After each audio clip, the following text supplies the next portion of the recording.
Hari ini saya mengambil satu tema, salah satu tema khotbah John Wesley yang ke-52, yaitu pembaharuan gaya hidup. Ya, judul aslinya The Reformation of Manners. Jadi saya ingin mengajak kita melihat sekali lagi, kalau saya mengambil khotbah John Wesley, bukan saya sedang membacakan khotbah John Wesley, bukan. Bapak Ibu jangan khawatir, kalau cuma membacakan saya fotokopi aja saya kasih, bukan. Tapi saya ingin mengajak kita melihat betapa Tuhan bekerja melalui hambanya ini, dan betapa sebenarnya apa yang dipergumulkan abad yang beliau ada itu 1700 sekian itu juga menjadi satu tantangan, menjadi satu konteks yang kita hadapi sekarang. Saudara, ketika kita berbicara tentang Aldersgate, saudara, Aldersgate itu satu awal pengalaman, bukan akhir pengalaman. Awal pengalaman yang memimpin John Wesley untuk menjadi orang yang terus mencari, terus berjuang dalam kesucian hidupnya dalam mengikut Tuhan. Jadi lawatan Allah dalam Aldersgate itu sekali lagi bukan akhir, tapi awal dari perjalanan yang baru. John Wesley terus mencari, terus berjuang, terus berusaha untuk hidup dalam kekudusan. Dan saya hari ini mengajak kita membaca dalam satu bagian firman Tuhan kita dari Mazmur pasal 94 ayat yang ke-16. Ayat ini juga yang John Wesley baca ketika menyampaikan khotbah The Reformation of Manners ini ya. Kita akan coba membaca bersama-sama. Mazmur pasal yang ke-94 ayat yang ke-16. Mari kita membaca bersama-sama. Mazmur 94 ayat yang ke-16. Kita akan membacanya 1, 2, 3. Siapakah yang bangkit bagiku melawan orang-orang jahat? Siapakah yang tampil bagiku melawan orang-orang yang melakukan kejahatan? Saya akan membaca untuk kita semuanya. Sekali lagi, siapakah yang bangkit bagiku melawan orang-orang jahat? Siapakah yang tampil bagiku melawan orang-orang yang melakukan kejahatan? Saudara, ada satu pepatah mengatakan itu seperti air dan minyak. Apa itu artinya? Gak bisa gabung. Kalau Anda gabungkan air dan minyak, pasti terpisah. Maka saudara, saya dulu begini-begini pernah jual minyak. Ya, minyak. Dulu saya bisa suaranya, sekarang sudah lupa. Jadi udah gak bisa lagi. Nah, pada waktu hujan deras, itu minyak kan kita sedia berapa drum kan? Itu kadang-kadang itu air bisa masuk di dalam drum itu. Ya mungkin karena drumnya sudah berapa kali daur ulang. Kita berpikir loh, kalau kita jual, kita seringkali dimarahi pembeli. Ya, karena apa? Airnya itu kelihatan di bawah kadang-kadang, kan kita nggak sadar, nggak tahu. Ya, jadi kalau tukang minyak yang saya punya pengalaman lah. Minum minyak juga pengalaman. Ya karena dulu nggak secanggih sekarang ya. Gitu kan. Lupa sedot langsung masuk ya. Tapi kata Pak Albiver sehat. Jadi bersyukurlah. Jadi saya sudah sehat lah berarti ya. Nah saudara, ketika kita berbicara itu sebetulnya satu prinsip yang mengatakan begini saudaraku. Saya perbandingkan dengan minyak dan air itu. Orang itu akan berkumpul pada kesamaannya. Nah dalam konteks firman Tuhan ini, ketika kita berbicara orang jahat itu akan kumpul dengan orang jahat. Orang baik, orang benar akan kumpul dengan orang baik dan orang benar. Alkitab juga mengatakan orang fasik gak akan tahan ada dalam perkumpulan orang benar. Itu tidak tahan. Nah tapi persoalannya saudara-saudara, orang yang ada dalam kejahatan, mengerjakan kejahatan, mempengaruhi kejahatan, ini kumpul dan biasanya dibungkus dengan satu tameng. Inilah pengawal, inilah pelopor generasinya. Dengan berbagai bingkai, nanti saya akan jelaskan sedikit. Sementara saudara di sisi lain orang benar kadang-kadang kehilangan kekuatannya, keberaniannya. Karena hanya merasa orang benar sebagai anggota tubuh Kristus dalam konteks gereja, tapi tidak pernah berperan seperti atau sebagai anggota tubuh Kristus. Karena anggota tubuh Kristus semestinya melakukan apa yang Kristus mau, bukan melakukan apa yang dunia mau. Saudara, ini dua kelompok yang sangat dominan di dunia ini kan. Dua kelompok ini, jahat dan benar, ya, jahat dan baik, begitu saudara. Nah, kalau kita memperhatikan ayat ini dikatakan begini, siapakah yang bangkit bagiku melawan orang-orang jahat? Siapakah yang tampil bagiku melawan orang-orang yang melakukan kejahatan? Nah, saya kali ini kutip, biasanya kan saya suka kutip bis ya. Nah, ini saya kutip terjemahan lama. Karena menurut saya terjemahan lama menarik terjemahannya. Dia bilang gini, kita baca sama-sama yuk. Siapa gerangan akan membantu aku dalam melawan orang yang berbuat dosa? Siapa gerangan akan menjadi gantiku dalam melawan orang yang mengerjakan jahat? Saudara, inilah yang menjadi tugas kita. Hari-hari ini ada banyak orang yang di luar sana, ya, yang tidak percaya kepada Tuhan, yang tidak memiliki iman Kristen, suka mengatakan, wah orang Kristen itu aneh, ya karena dia sudah ditebus suka-sukanya lah berbuat jahat, gak apa-apa kok berbuat dosa, gak apa-apa kok berzina, gak apa-apa kok selingkuh. Saya bilang itu pemahaman dari mana itu? Ngelantur, mabok tuh. Karena pemahaman Kristen gak ada yang seperti itu. Tidak ada, sama sekali tidak ada. Ayat ini jelas, siapa yang bangkit bagiku melawan orang jahat. Saudara, maka Allah ingin saya dan saudara itu bangkit untuk apa? Memerangi kejahatan. Melawan kejahatan. Dan bahkan dikatakan di sini, siapa yang akan menjadi gantiku, berarti perwakilannya Allah untuk apa? Melawan orang yang mengerjakan yang jahat. Saudara, kalau kita berbicara tentang ayat ini, Tuhan memberikan kepada kita tugas untuk melawan kejahatan, bukan kompromi dengan kejahatan. Saudara mungkin bertanya, Pak, kan kita harus mengasihi. Mengasihi tidak sama dengan kompromi. Mengasihi tidak sama dengan tolerir. Mengasihi tidak sama dengan pembiaran.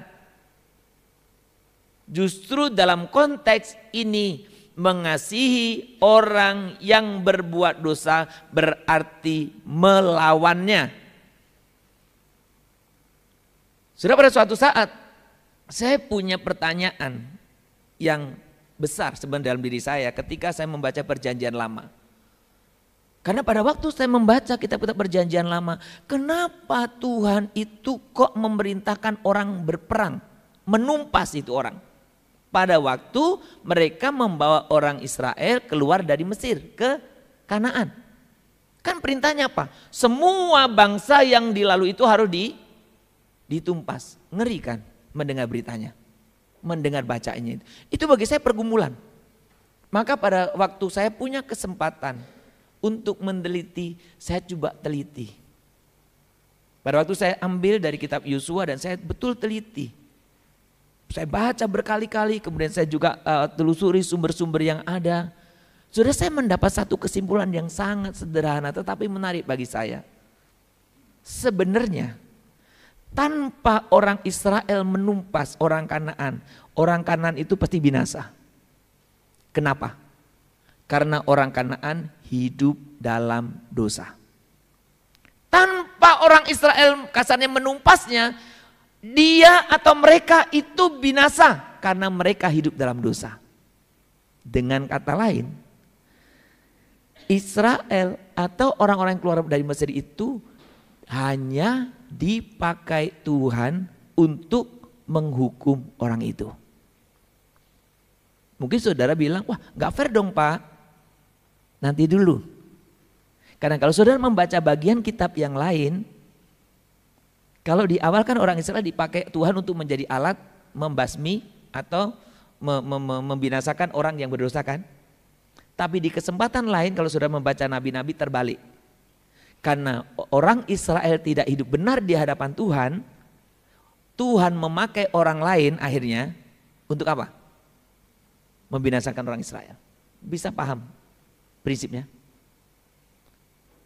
Jadi saudara bukan berbicara tentang bagaimana jahatnya Israel, bukan. Bukan berbicara bagaimana ngerinya perintah itu, bukan. Tapi memang kejahatan itu harus dilawan. Kejahatan itu harus ditumpas. Saudara, dalam konteks kehidupan John Wesley pada masanya, jadi pada masa John Wesley itu kehidupan mereka itu kan belum secanggih sekarang ya. Ya kalau kita secanggih sekarang pun banyak orang-orang yang hidup begitu ya, nggak teratur ya. Jadi masa itu tuh masih banyak orang-orang yang umpamanya mabuk-mabuk begitu ya. Mabuk-mabuk, kemudian judi, prostitusi, bahkan ada pejabat-pejabat yang melanggar hukum zaman John Wesley.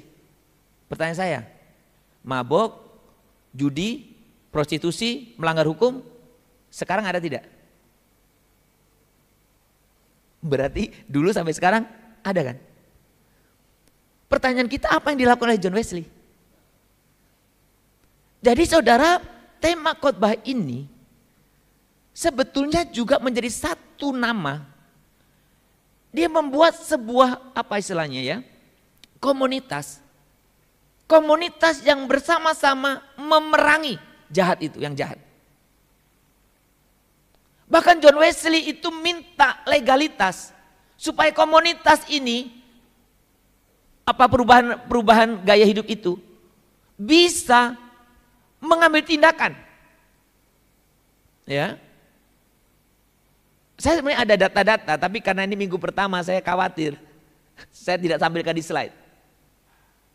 Jadi ada beberapa orang itu, kalau di total itu ribuan orang ditangkap. Yang sedang judi ditangkap, yang sedang mabuk-mabukan ditangkap, diseret begitu. Yang melanggar peraturan ditangkap, termasuk yang prostitusi ditangkap. Saudara, ini satu hal yang menarik, gereja, orang Kristen, tapi melakukan tindakan nyata dalam melawan. Kita kan seringkali orang Kristen kan memaklumi kan. Ya sudahlah, kita hindari saja, betul kan? Ya, kalau ada orang Kristen kemudian keras terhadap yang gitu, kita dianggap apa? Tidak punya kasih kan? Sudah saya mau kasih tahu. Justru hal-hal yang sering kali kita salah pahami ini yang membuat kekristenan mati. Yang membuat kekristenan mati. Saudara, ada statement begini. Setiap kita diberi tugas untuk memberi peringatan kepada orang lain tentang tanggung jawab mereka di hadapan Tuhan. Saya kasih tanda merah di situ. Mengasihi orang lain dengan sungguh-sungguh berarti memberi peringatan kepada mereka. Kalau kita mengasihi teman kita, kamu tahu temanmu salah, peringati mereka. Peringati macam-macam itu. Bisa dengan halus, nasihat pelan, bisa dengan terbuka, termasuk bisa dengan keras. Itulah bentuk kasih yang benar. Tadi saya katakan bahwa sering kali orang memanipulasi kasih, itu yang merusak gereja.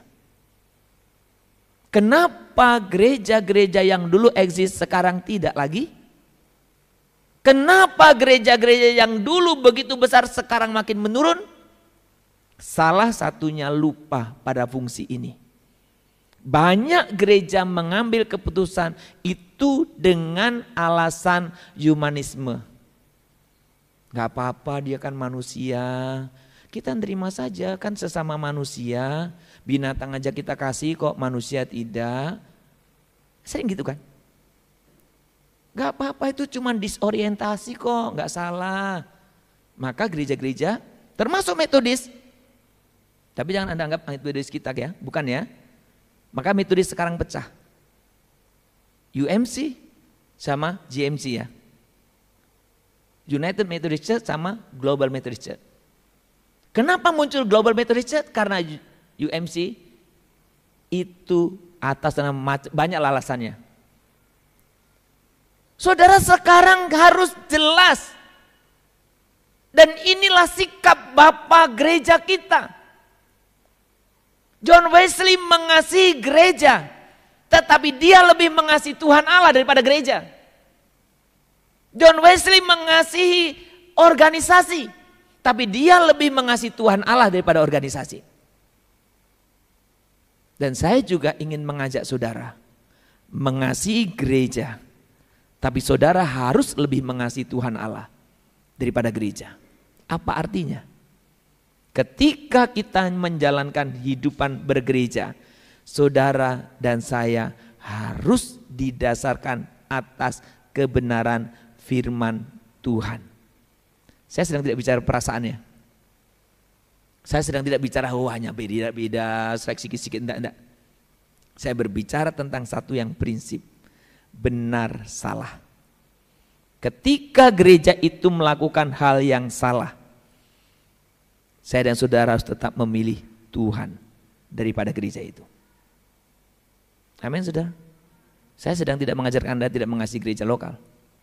Bukan. Karena saya sendiri berusaha berjuang untuk juga mengasihi gereja lokal. Karena itu prinsip. Tetapi dikatakan tadi mengasihi orang lain dengan sungguh-sungguh berarti memberi peringatan kepada mereka. Dan itu tugas saya dan saudara. Kenapa ada banyak orang muda jatuh dalam dosa? Kapan sih orang muda dulu, ini kan banyak yang muda kan. Kalau yang senior pun senior mudanya di sini. Pak Asun aja kelihatan muda. Kenapa orang muda sering kali jatuh dalam dosa? Kapan? Biasanya kapan kita jatuh dalam dosa? Lebih sering karena pergaulan. Kapan mulai ngerokok ini? Saya nggak sebut sasuta itulah. Yang merokok. Kapan sih mulai merokok? Lihat temannya merokok, ikut merokok. Ya, saudara, saya suka bilang begini kepada teman-teman semua. Teman saya perokok, saya pun jual rokok, tapi saya nggak merokok. Itu yang jual, yang pengusaha rokok itu nggak merokok itu. Kenapa? Tahu dampaknya. Kita dibodoh-bodohin. Saya tidak tahu yang jual vape itu pakai vape atau tidak. Bacanya apa sih? Saya bacanya aja nggak ngerti. Saudara, yang jual itu nggak makan, nggak makai, kita makai. Saudara, yang jual narkoba itu, narkoba betulan, nggak pakai. Tapi kita pakai. Bodoh. Kenapa dia nggak pakai? Kalau dia pakai dia nggak bisa jualan. Ini pakai logika. Kalau pengusaha itu pakai, dia nggak bisa jualan, habis dagangannya. Lah kita, beberapa waktu yang lalu ditayangkan tuh, apa nama itu, bandar togel, bandar judi, agen judi, penjudi. Itu penjudi rumahnya reot, agen judi agak bagus, bandar judi bagus sekali. Pertanyaan saya, siapa yang bodoh? Ya, jangan judi lah kalau gitu. Mau judi online, mau onsite, mau live streaming, gak peduli, pokoknya judi. Gak ada ngaruhnya. Jadi saudara, saya dulu pikiran saya jalan, sekalipun saya orang kampung. Lah ngapain saya jualan rokok, saya ikut ngerokok. Ya saya jualan aja lah. Ya memang salah juga sih. Makanya saya sekarang gak jualan rokok lagi.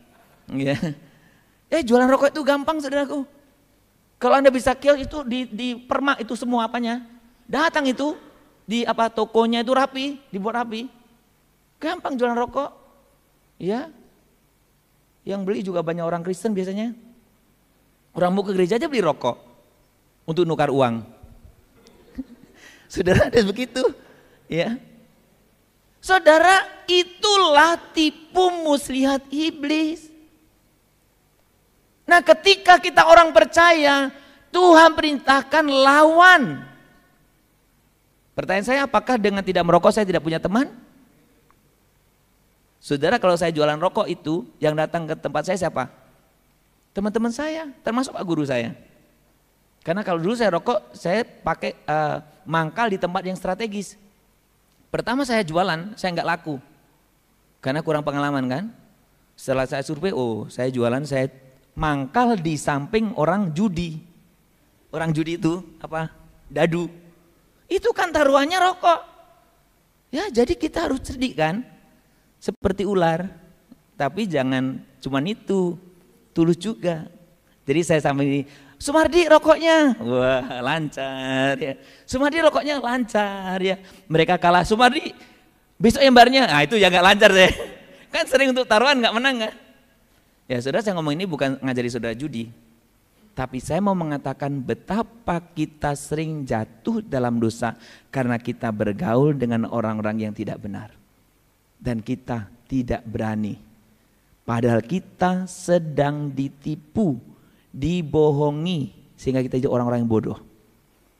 Saudara, saya tidak pernah pakai istilah bodoh kan dalam khotbah. Tapi hari ini saya pakai karena tidak ada istilah yang lain.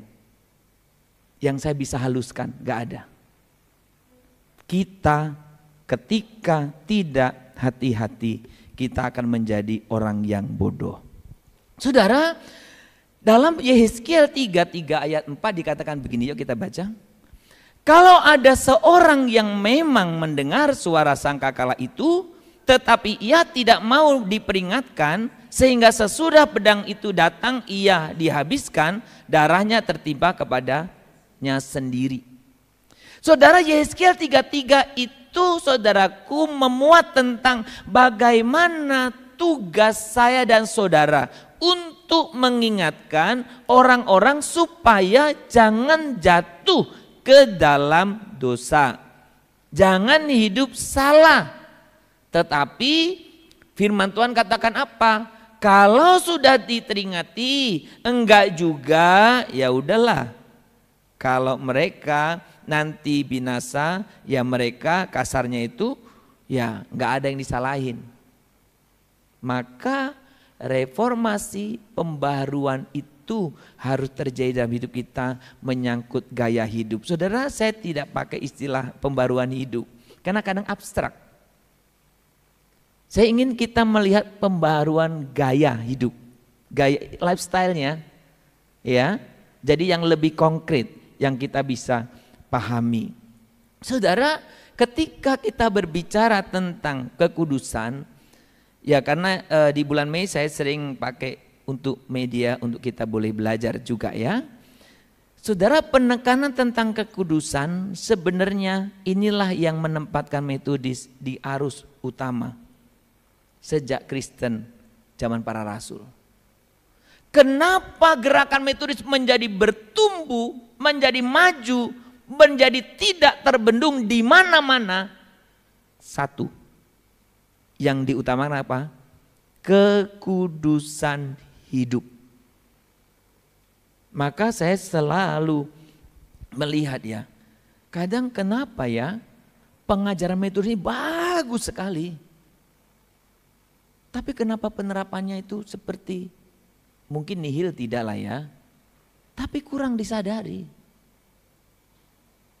Saya semakin mempelajari khotbah-khotbah John Wesley itu, saya semakin kagum saudaraku. Dan ini juga yang Tuhan kehendaki dari kita. Hidup dalam kekudusan di tengah-tengah dunia yang tidak kudus. Maka ketika kita berbicara kekudusan, pengudusan diri itu berarti apa sebetulnya? Kita hidup itu seperti jiplakannya, imitasi, ya, kopiannya Kristus. Ya. kopiannya Kristus. Itu yang Tuhan tuntut. Wah, kita lebih tertarik bicara apa? Berkat. Kita lebih tertarik mujizat. Kita lebih tertarik apa? Sukses. Hei, kamu gajimu berapa setiap bulan? Mobil dia kok keren kali ya. Wih, rumahnya kayak istana. Kita lebih tertarik seperti itu. Oke, itu penting. Tapi apakah hidup kita hidup kudus di hadapan Tuhan? Kita aja ngomongin orang, dia korupsi 271 triliun. Kayak apa itu uangnya? Ya. Pertanyaan saya, kalau Anda ada kesempatan itu, apa yang Anda lakukan? Itu yang penting. Maka saya mau katakan kepada Anda, di tengah-tengah tantangan hidup hari ini, justru firman Tuhan ini bertanya kepada kita, siapakah yang akan bersama-sama dengan aku memerangi, kasarnya, orang yang jahat. Siapakah yang mau menjadi wakilku untuk memerangi, melawan orang-orang yang berbuat jahat atau yang berdosa? Siapa? Siapa yang mau? Siapa yang akan bangkit? Siapa yang mau ikut? Saudara, saya kadang-kadang itu berpikir begini ya, kenapa Metodis maju? Karena mereka memang awal-awalnya itu orang yang syaratnya mau jadi Metodis itu, dia tidak dihitung kuantitatifnya, kualitasnya. Orang yang punya keinginan, ingin hidup dari murka Allah yang akan datang. Orang yang ingin lepas dari hukuman, apa yang kita lakukan? Ya. Jadi kita kan rutin pelayanan ke LP kan. Orang-orang di dalam LP itu berusaha hidup baik. Supaya dapat apa? Potongan sana sini, pengen keluar. Tapi yang ironis, beberapa orang yang sudah keluar, minimal yang kita tahu kan, sudah keluar nih, padahal dia aktif layanin. Sudah keluar, tangkap lagi. Sudah, padahal yang harusnya dia berjuang kapan? Setelah dia keluar pun berjuang. Nah saudara, di gereja kita, atau inilah yang kita belajar dari John Wesley juga jalankan. Saudara, gereja kita ada kelompok cell group.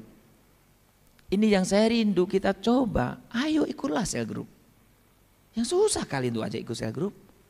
Cuma 2 kalinya sebulan. Sebulan 2 kali. Anda minum obat 3 kali sehari, Anda minum. Cell group sebulan 2 kali, susah.